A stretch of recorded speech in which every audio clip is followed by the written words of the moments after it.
ময়মনসিংহের ভালুকা উপজেলার ৩ নং বড়ডোবা ইউনিয়নে হতদরিদ্র মানুষের মাঝে শাড়ি ও লুঙ্গি বিতরণ করেছেন ময়মনসিংহ দক্ষিণ জেলা বিএনপির যুগ্ম আহ্বায়ক ও উপজেলা বিএনপির ভারপ্রাপ্ত আহ্বায়ক আলহাজ মোহাম্মদ মুর্শেদ আলম।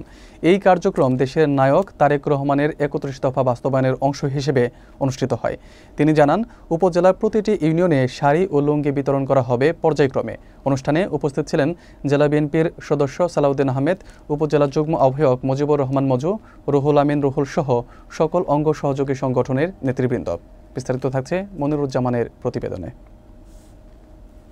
ময়মনসিংহের ভালুকা উপজেলার বড়ডোবা ইউনিয়নে দেশনায়ক তারেক রহমানের ৩১ দফা বাস্তবায়নের লক্ষ্যে হতদরিদ্র মানুষের পাশে দাঁড়িয়েছেন ময়মনসিংহ দক্ষিণ জেলা বিএনপির যুগ্ম আহ্বায়ক ও উপজেলা বিএনপির ভারপ্রাপ্ত আহ্বায়ক আলহাজ মোহাম্মদ মুর্শেদ আলম।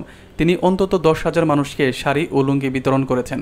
এলাকায় উপস্থিত থাকাকালীন সময়ে তিনি জানান, এই ধরনের উদ্যোগ পুরো উপজেলায় পর্যায়ক্রমে চালানো হবে যাতে সকল দরিদ্র মানুষ উপকৃত হয়। কার্যক্রমে জেলা বিএনপির সদস্য সালাউদ্দিন আহমেদ, উপজেলা বিএনপির যুগ্ম আহ্বায়ক মুজিবুর রহমান মজু, রুহুল আমিন রুহুল এবং উপজেলা ও পৌর বিএনপির সব অঙ্গ সহযোগী সংগঠনের নেতৃবৃন্দ উপস্থিত ছিলেন। স্থানীয়রা জানিয়েছেন, এই উদ্যোগ তাদের দৈনন্দিন জীবনে তাৎক্ষণিক সাহায্য ও অনুপ্রেরণা দিচ্ছে। তারা মনে করছেন, নেতৃবৃন্দের সরাসরি অংশগ্রহণ এবং সেবার মনোভাব এলাকার দরিদ্রদের জন্য আশার সঞ্চার করছে।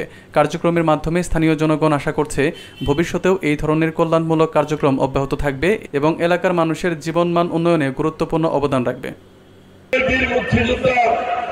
বিএনপির প্রতিষ্ঠাতা চেয়ারম্যান শহীদ রাষ্ট্রপতি জিয়া রহমান সাহেবকে তারই পাশাপাশি স্মরণ করছি গত জুলাই আগস্ট আন্দোলনে যে সমস্ত ছাত্রছাত্রী জনতা পথচারী বিভিন্ন পেশা শ্রেণীর মানুষ জীবন দিয়ে আত্মহত্যা দিয়ে বঙ্গবন্ধু বরণ করে এদেশ থেকে ফ্যাসিস্ট মুক্ত করেছে। তারই পাশাপাশি স্মরণ করছি ১৯৭১ সালে মহান স্বাধীনতার যুদ্ধে মুক্তিযুদ্ধের মাধ্যমে অংশগ্রহণ করে ৩০ লক্ষ শহীদ ২ লক্ষ মহাগুণের সম্ভবহানির বিনিময়ে আমরা পেয়েছি একটি স্বাধীন দেশ, স্বাধীন মানচিত্র, স্বাধীন পতাকা। আজকে সেই সমস্ত শহীদদেরকে গভীর শ্রদ্ধার সাথে স্মরণ করছে এবং তাদের রুহের আত্মার মাগফিরাত কামনা করছি।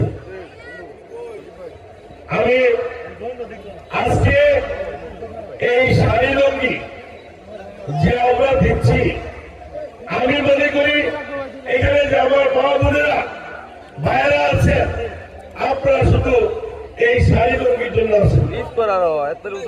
আপনারা সারা বছরই শাড়ি লুঙ্গি কিনে পরে, একটা লুঙ্গি আর একটা শাড়ির জন্য গত 15.5 বছর আপনারা স্বাধীনভাবে কথা বলতে পারেন নাই।